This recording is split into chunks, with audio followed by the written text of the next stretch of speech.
Welcome back to the deep dive. Today, we're really zeroing in on cider quality, specifically how producers push for the best possible product.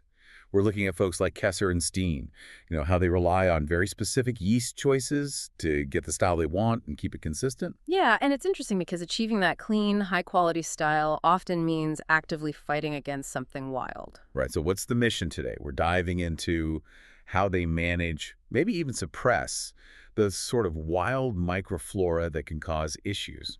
Exactly. And the main player we need to talk about is Brettanomyces. Brett for short. Brett, okay.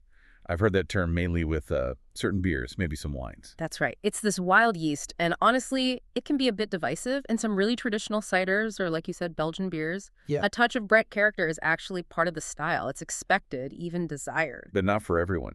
Not for Kesser and Steen's approach, presumably. No, definitely not. For producers aiming for that clean, fruit-forward profile, Brett is, well, it's basically seen as a major flaw, a contaminant. So if it's a flaw, what does it actually do to the cider? What are we tasting?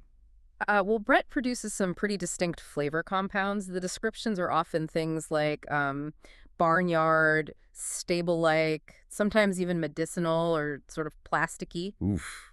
Not exactly appealing if you're expecting crisp apple. Not at all. It completely swamps the delicate fruit character. You lose the apple expression. And where does this stuff come from? Is it just, like, on the apples when they come in? It is, yeah. It's everywhere, really. Part of the natural microflora on apples, grapes, you name it. It can even be, carried around by fruit flies. So, unavoidable to some extent. Pretty much. But here's the tricky part. Brett is a slow grower.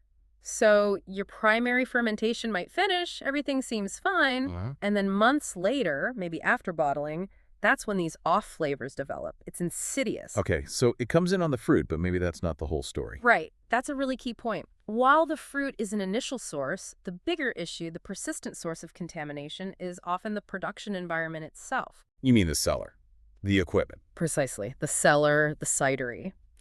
Brett is incredibly good at surviving in hard-to-clean spots. It forms these things called biofilms. Biofilms. Yeah. Like a protective layer. Exactly. Think of it as a sticky microbial slime layer that clings to surfaces, makes it really resistant to standard cleaning. And I bet I know where this is going. Wooden barrels. You got it. Wood is notorious. Barrels, tanks. The porous nature means Brett can get deep into the wood grain. Almost impossible to fully sanitize then. Very, very difficult. It becomes a reservoir, constantly potentially reinfecting batches. And of course, poorly cleaned hoses, pumps, valves, they're all prime real estate for Brett too. Okay, so hygiene is obviously paramount, like super critical. Non-negotiable. But even with great sanitation, you need another line of defense, and that's where the yeast selection comes in biological control. Back to Kesser and Steen's focus. Using specific yeast to fight back. Exactly. Choosing cultured yeasts that are really competitive and can actively suppress Brett. So what are the main strategies there? You mentioned yeast selection.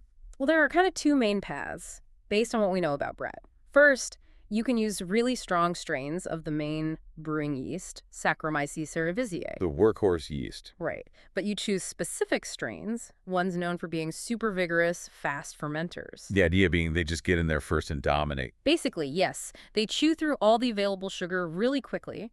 Brett needs sugar to grow, and if it's gone, Brett doesn't get a foothold. Especially important as residual sugar really increases the risk. Gotcha. Starve it out.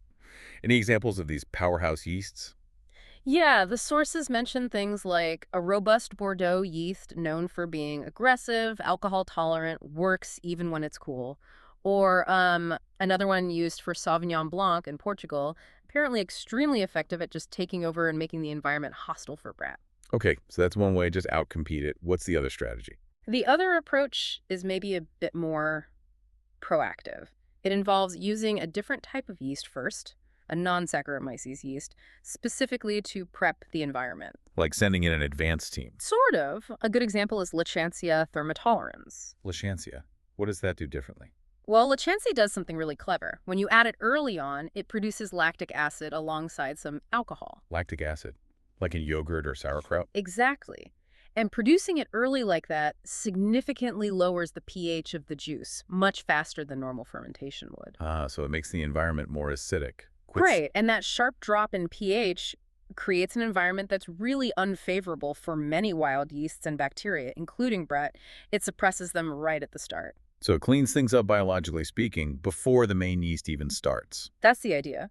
You use Lachance first to inhibit the Brett, then you follow up with a strong Saccharomyces strain to reliably finish the fermentation and consume all the sugar.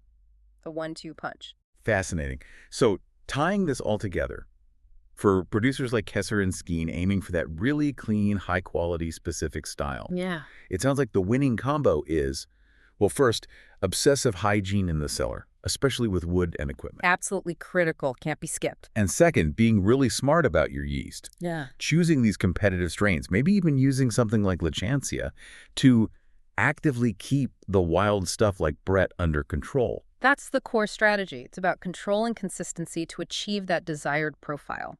It really highlights the technical skill involved, beyond just pressing apples.